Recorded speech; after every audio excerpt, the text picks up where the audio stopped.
Okay, time for a little something different. Let's look at some viewer mail. Oh look, here's one from regular viewer Space Cargo who says, "Hey Mark, I got 2 questions if you'll be happy to answer them." Yes. What happened to all your old content? It was great, thank you. And certainly the type of content I'd be up for watching again in these times. Also, which Final Fantasy is your favourite? Well, thanks for the questions. I guess I'll answer the second one first. Now, I presume the question's talking about the mainline Final Fantasy series, but I just want to take a moment to acknowledge the spin-offs. You know, your Crystal Chronicles, which is more of a multiplayer thing, Final Fantasy Tactics, which I hear is fantastic, but I've never really found the time to get into it. And then Chocobo's Mysterious Dungeon, which I tried when they re-released it on the Switch, and it went right over my head. I can't understand why people like those Mysterious Dungeon games. It baffles me. I just thought it was like... I mean, I don't want to say boring and dumb, but that's what I found. Anyway, if we are talking spin-offs, my personal favourite is Theatre-Riven Final Fantasy Curtain Call on the 3DS, which is just a love letter to the music of the Final Fantasy series. If you have any nostalgia, if you have any affection for the music of Final Fantasy, then you gotta play this game. It's absolutely fantastic.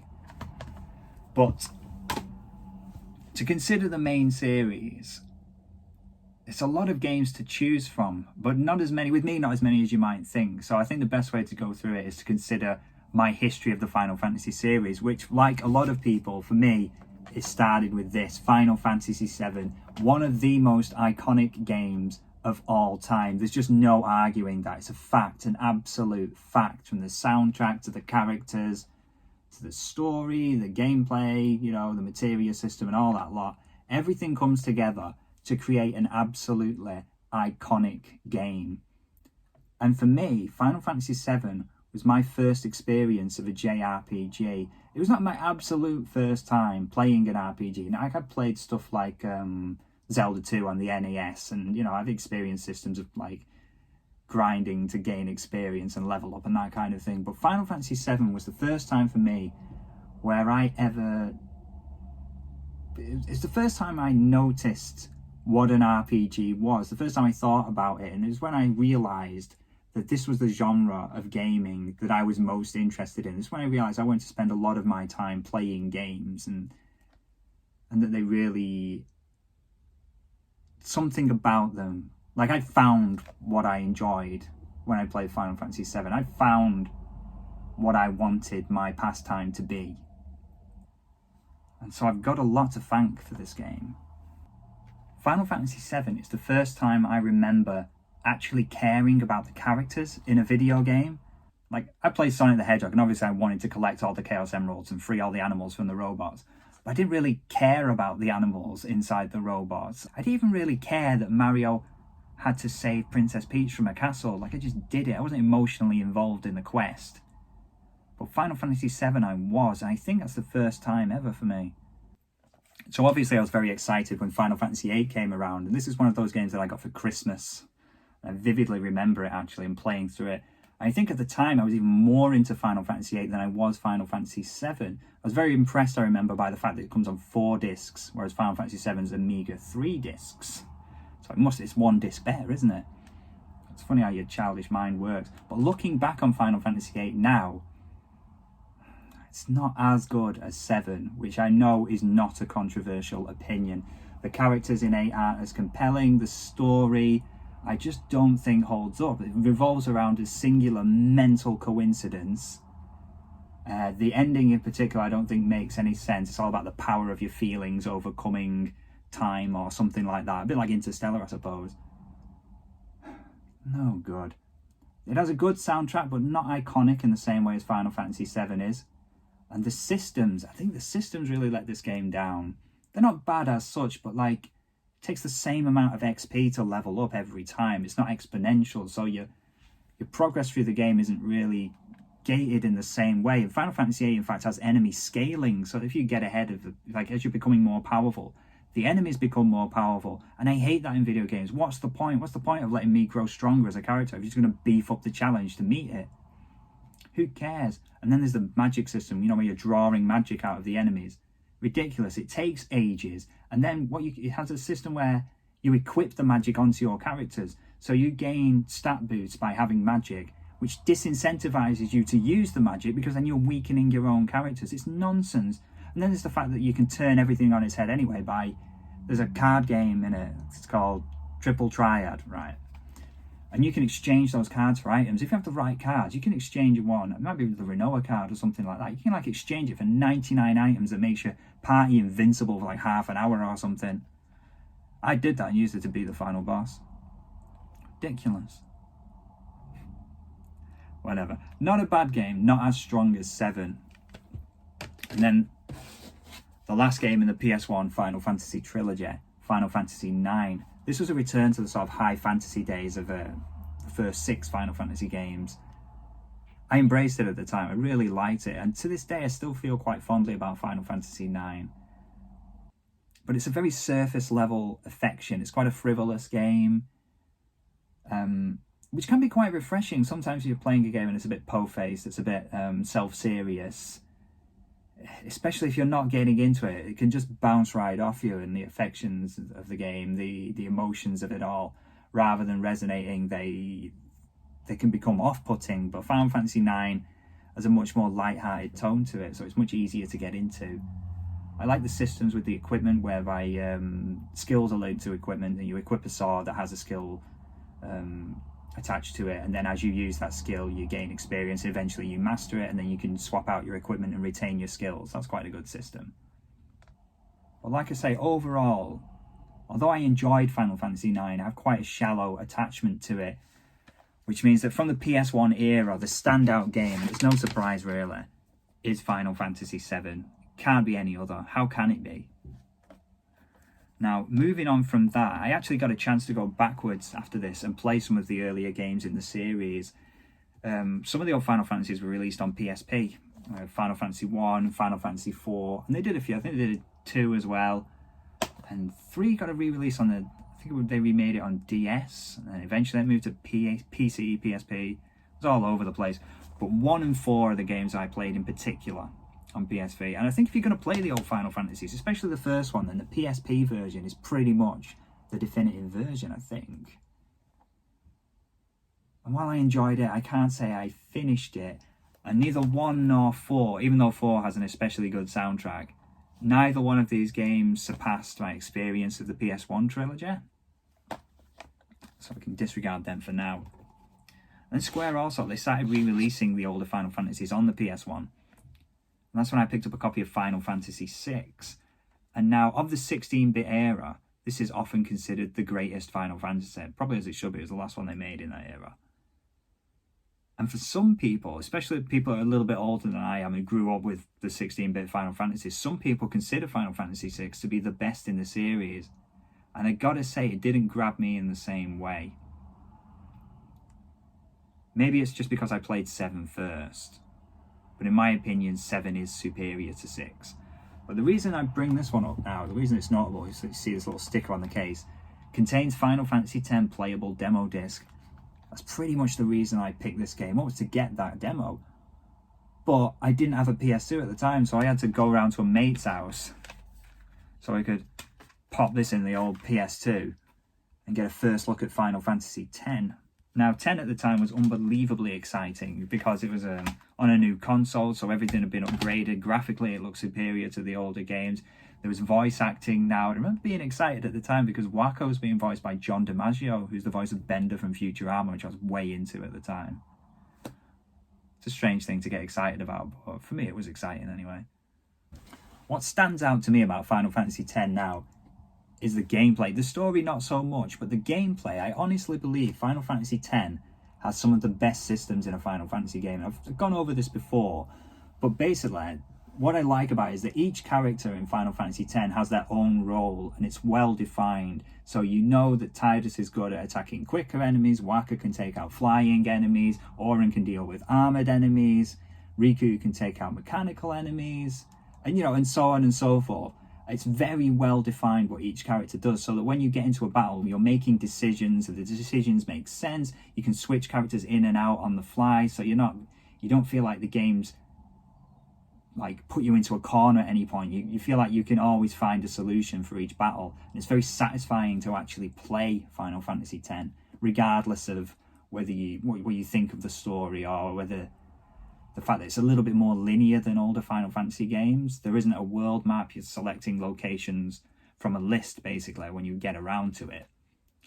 But I feel like all that's compensated for because of the systems.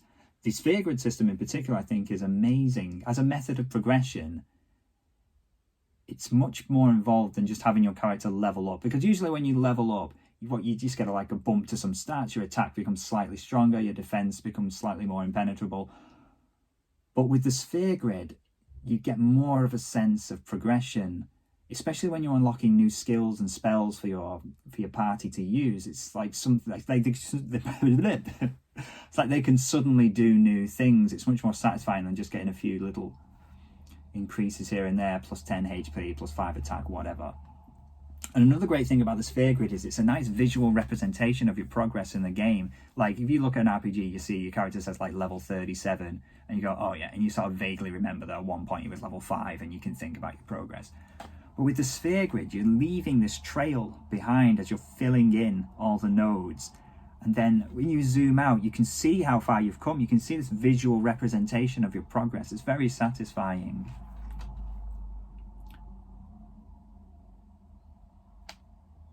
Oh, and you know what? I've just realised I've been holding up a copy of Final Fantasy 12.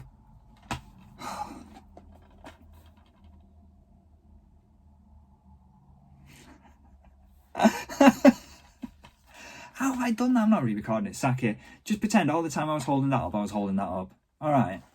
You notice that they're both platinum as well, which means they got them on the cheap a lot longer after they were released. Strange that, isn't it?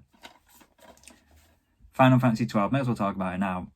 Now, about this time, the PS2 era in gaming is when I got a job and I started being able to buy games for myself. And ever since then, I've bought games faster than I can play them. It's a bad habit that I've kept to this day, although I'm slowly getting better at realising what the problem is. But I still buy games faster than I can play them. And to that point, I've never played Final Fantasy 12, despite owning a copy since the PS2 era. And in fact, even more recently, I picked up Final Fantasy 12 when it was released on the Switch. I still haven't played it. Maybe I haven't learned my lesson, but that means that basically Final Fantasy X is the only game I played from the PS2 era of Final Fantasy. Now, there was Final Fantasy 11, but I've never been one for MMOs, so I never really got into it. I did try it for a short while, but I found that I couldn't really understand it. It was the same as when I played Chocobo's Mysterious Dungeon. I couldn't get into it. I couldn't find the enjoyment in it. Whatever, maybe that's just me. Moving on now, the PS3. Here it is, the white whale of the Final Fantasy franchise, the elephant in the room, Final Fantasy 13. My God. I can't tell you how excited I was for this game when it came out. Look, I even rushed out to HMV before it closed down and bought the special edition, which I pretty much never do now. It looks spectacular. The trailers were amazing. The promise of this game was so much. It took me a long time to realise that Final Fantasy 13 was a bad game. I mean, like a really long time. I got so far into it, I think I got to the point where it opens up. You know, where it quotes opens up. It's not even that. I don't even begrudge Final Fantasy 13 its linear nature. What I dislike about this game is everything. It's absolutely everything. The characters are no good. The soundtrack is unmemorable. Apart from the battle theme's really good, but apart from that, it did not grab me at all. The gameplay is woeful. There's a contradiction in the gameplay of this, in that it feels like I'm barely involved in what's happening, and also it feels like my characters are completely dependent on me to survive. Like, they can die in an instant, in a second, but at the same time, it feels like I'm doing nothing in the combat. Needless to say, I hate this game. I hate it. I don't understand why I've still got it here, why I'm holding it in my hand right now. And what's bizarre to me is that this game spawned a trilogy. It's ridiculous. So you've got Final Fantasy 13 2, which by all accounts is marginally better. I never played it. And then there's it's called Lightning Returns Final Fantasy 13. They base an entire game on a character no one cares about. God. Apparently the ending's no good as well. Like, if Lightning Returns would have come out and the reviews would have said, this provides a satisfying conclusion to the Final Fantasy 13 trilogy. The story is unmissable. You know, I would have given it a go. But I seem to recall the reviews of Lightning Returns saying that the story is confusing and unsatisfying. So that was it. That whole trilogy is condemned as far as I'm concerned. Forget about it. And that's it. That's your Final Fantasy on the PS3. Enjoy. Ridiculous. I know they had 14 come along in the PS3 era. Now, 14 was an interesting case. It's another MMO, but when it launched, it was in such a state. Players were so upset about it that Square actually stopped charging people to play it and went about fixing it. And it was the first instance, one of the first instances of a game being completely overhauled. That's where the title of Realm Reborn comes from. So the Final Fantasy XIV today bears almost no resemblance to the Final Fantasy XIV that launched back in the day. And that's even considering, you know, MMOs evolve over time anyway, but this was a drastic change. And by all accounts, by people who play Final Fantasy XIV, apparently it's got a very good story, and the people who are into it really swear by it. But again, just by virtue of it being an MMO, I never really got into it. And after that, we're bang up to date, aren't we, with pretty much the latest Final Fantasy, 15. It took me a long time to get into 15. I think because Final Fantasy 13 soured me so much on the whole series.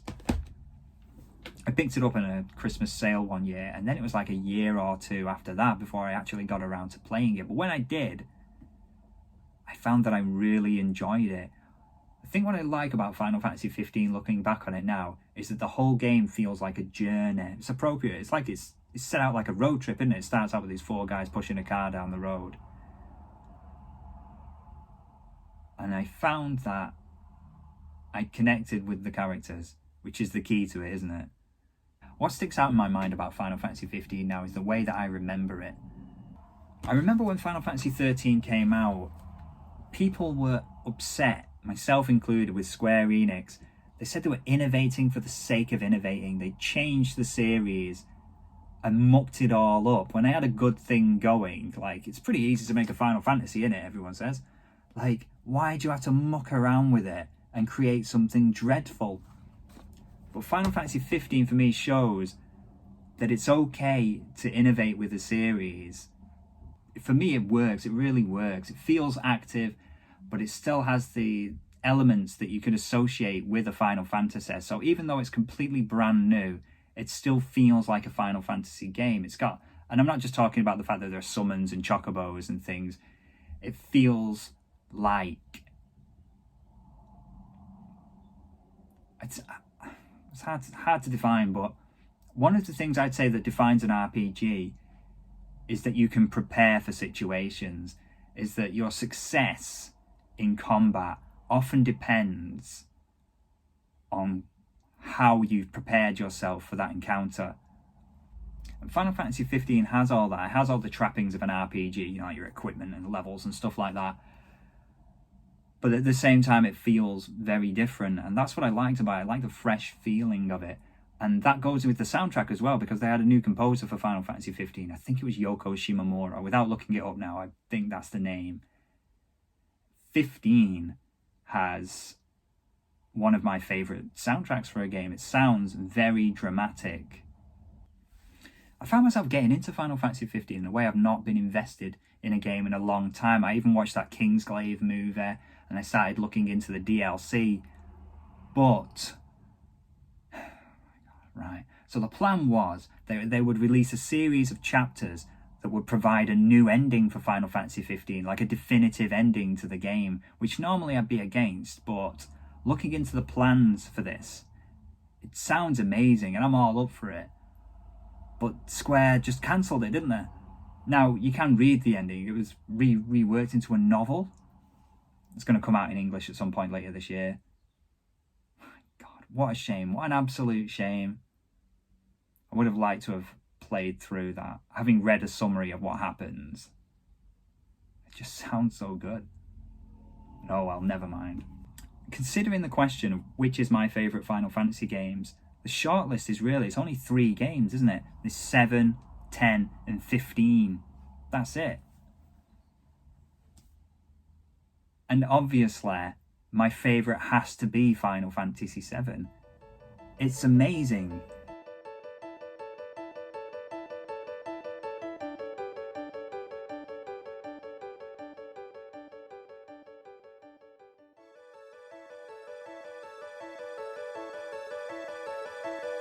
Final Fantasy VII is my first experience with a genre that's dominated my life.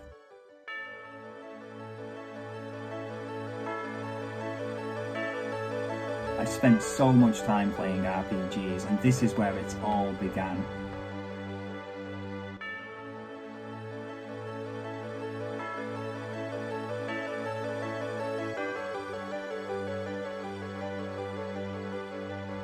It's hard to think of a game that's had more of an impact on my life, and gaming is like one of the main things that I do.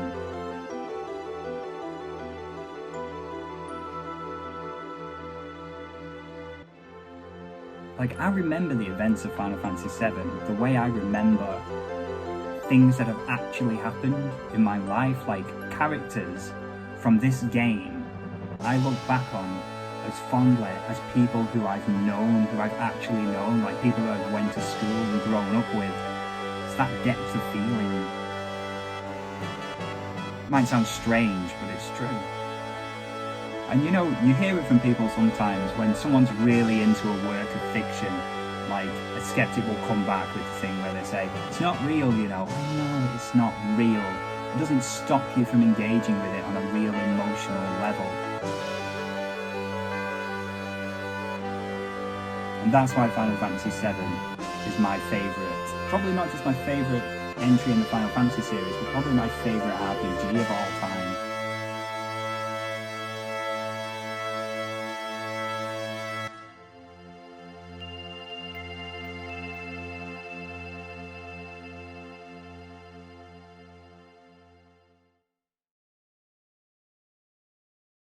Well, I hope that answers your question.